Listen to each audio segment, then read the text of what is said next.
And we're live! Hello, it's Friday. We're back for our Friday check-in. This is Suzanne and my Dolce from Where True Love Is. And what's the other thing? Two things. The Where True Love Is movement and Love Beyond All? Love Beyond. Cookbook Love? How many? I don't know. I guess there's a few things now. Search love and you'll find us. All the love. Happy Friday. We're here in Advent, looking forward to the coming of all that is bright and light and love. God, one of the foundation of where true love is came from that God is love, and where true love is, God is there. So in Advent, we are anticipating that love arriving. So here we're back to check in with you again. Yeah, so today we've noticed, one of the biggest news stories of the day is probably... In a week full of news stories. So many news stories. Every week this year. So I guess we would just say today actually seems to be the Time cover selection of the Person of the Year. So we thought we would talk about that a little bit today. Yeah, and earlier this week I was tweeting thankfulness, which kind of connects to this topic, I think. Or you thought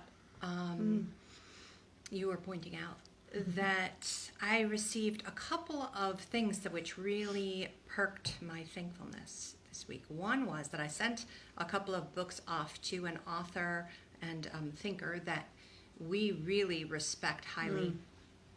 And they replied back, I didn't expect to hear anything, and they replied back calling the books Daring and Healing for the World. So that was like a huge boost. And then on Twitter, Reverend Daniel, I don't know how many of you are Twitter users and how many of you know Reverend Daniel, but he's a great person to follow. He mentioned that he recommends Where True Love Is and Transfigured and our books regularly to people. So both of those things made me feel just energized and grateful, and it prompted me to reach out to a few people and offer them some words of encouragement about the things that they do. So it seems like that sort of connects in, and I think you're going to talk more about that when we wrap up, right? All right, so, but first we'll talk about our People of the Year. We thought we would each identify 3 people that we would call Person of the Year. So who's your first? Well, interesting, one of the facts, this started back in 1928, so they've been doing this for a while, and just recently, I think about 30 years ago, it became something more gender neutral. It was always men or objects before that. There was a thing of the year? There was a thing. I believe it was computers. I'd have to look it up, but I remember there was a thing. There should be. So we decided, if we were going to make the cover up and we were going to pick 3 things, what would it be? And I think for me, one of the ones would be definitely essential workers.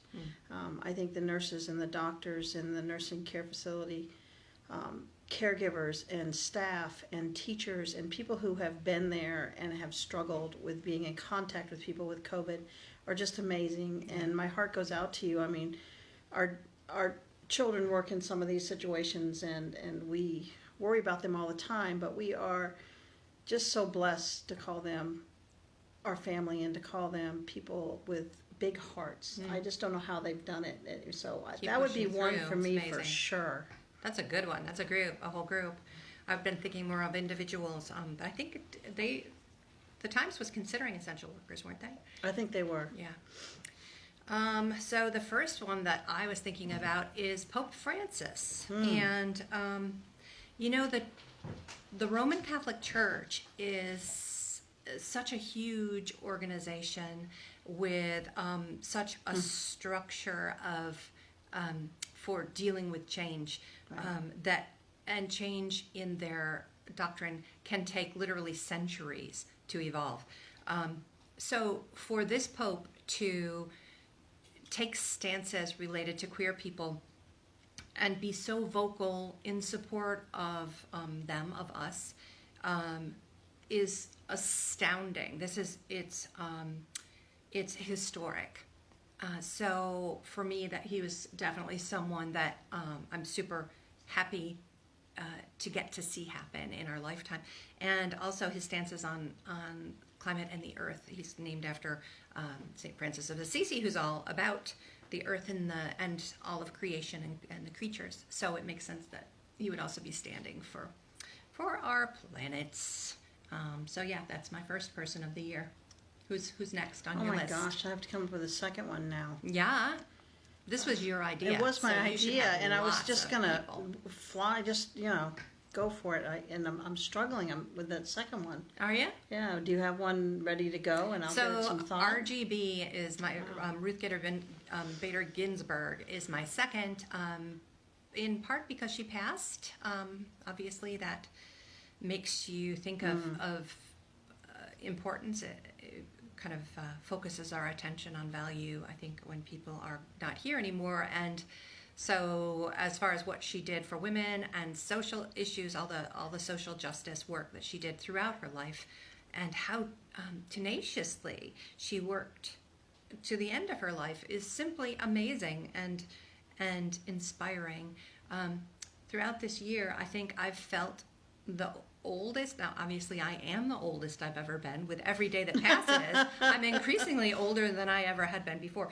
But this year, and the issues and the challenges have made me feel kind of old.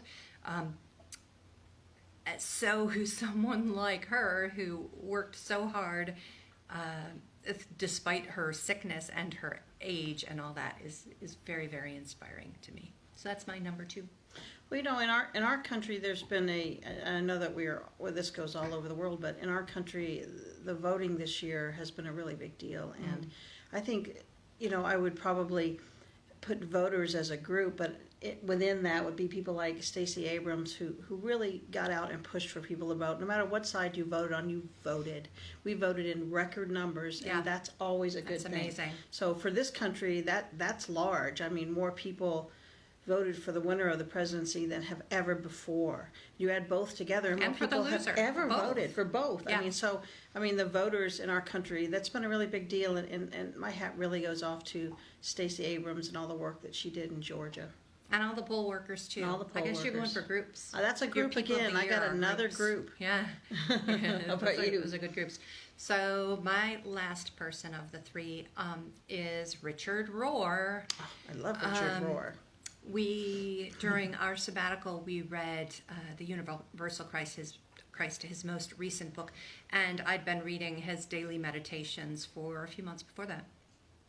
And I'm finding him to be perfect for where I am, I think for where both of us are right now in our faith development, our faith journey. Yeah. He is, because we're sort of in this deconstruction phase of unlearning some of the things that are constraints on people's concepts of God, Right. that a lot of Christianity imposes, and kind of it puts God in a box the size of a book, a little black book. And Richard Rohr kind of peels away those constraints, and it has made me feel as if, because I frankly started to wonder if I could even retain my Christianity, because all of these constraints didn't seem to make sense with a God who is the creator of the universe and who saturates all of creation. And so he in his writing has reminded me that the Christian faith, what is the core of the Christian faith, is so much bigger and more beautiful than what we see in a lot of contemporary Christianity. So he's my third and final person of the year candidate. Well, yes, that's a pretty good one. He's making a difference in the whole world. So Yeah. I think that's great. So I'm going for a group again because Okay. it's just You're on a flying out of me. theme. You're on a roll. I think children. Yay, children! Children have had to deal with a lot. You put COVID in them having to be out of school, go back to school, and their parents. But children in general, we think of our grandchildren, and they have been very resilient. Yeah. They have done what they're supposed to do. They're trying to wear the mask. They're for the most part, our grandchildren are listening to their mother Yep. and their father, and they're doing the things that they need to do. And even the times that we have seen them, which are very few in the last 8 months, we've done it outside, and they have tried really hard to keep their distance and to understand that at our age it's dangerous. and you see these kids having to do virtual learning, and there's this fear. There's a pandemic. People they know are dying. This is scary. Their parents are going to work, and they're scared. So, support our children, because I think they deserve a lot of recognition and their really resiliency and how they have been working through this. I know some are having a harder time than others, but you wrote Jamie the book for that to help kids, because we saw right in the beginning that some kids were struggling. And Jamie the Germ Slayer I think has helped with that, but I think that was our heart seeing what was happening. So my third group of people would be children. That's cool. That's really good. Thank you.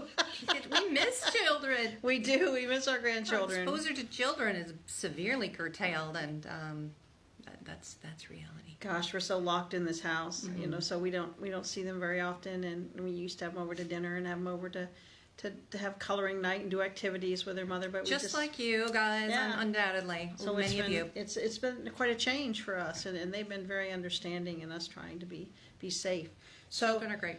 I think that we want to encourage you to think about who that is for you. Yeah. And reach out and encourage someone, because, like I said, for me this week, to have those tangible encouragements made a real difference. So you can do the same thing. We've got some of our friends and followers, our regular encouragers, and we're very grateful for all of those people who do that for us. So thank you. So I think it's interesting that Time picks a person, and this time 2 people, as the person or persons of the year, and each one of us have many people in our lives that we would say are the person of the year, and they deserve to be on our covers. This is my person of the year every year. Person of the year too. I love you. We always say that, so we're going to go with other ones this time. And I think last week we hadn't received this yet. I'm going to move your little thing there. It is backwards, but look at how cute. So this is, I don't remember if we told you about our Cookbook Love page on Facebook, where mostly my Dolce shares a ton of vintage recipes and jokes and humor and things. And we decided to take a break from the heaviness of life and create this little thing. We collaborated. We did. Inspired by the Cookbook Love page. It's just a silly coloring book of kind of kitchen snark and some wisdom, and a lot of my Dolce's funny voice in there, a little bit of mine. A little silliness. Some fun pictures and things to color. So that was fun. Fun for you. It was fun for us. It makes a nice, inexpensive gift for if you've got a cookbook lover in your family. So I love to color. And so we got our first copy this week. We're and excited. It was so much fun to collaborate on that. We might color in it this weekend. We may. I love to color. So be thankful. Tell someone that they're your person or people of the year. Yeah. Send thank yous to people. I mean, just that coming out makes me want to send thank you cards to the hospital and to the grandchildren and different people, and say thank you for being, the people of the year in my life. So, and with that, I think that all of you and a lot of the support that you've given us, you would be a 4th group. So that's the Where to Love Is community. That makes a lot of sense. So we love you. You guys rock. And we'll talk to you next week. Okay? Happy Adventing. Bye-bye. See ya.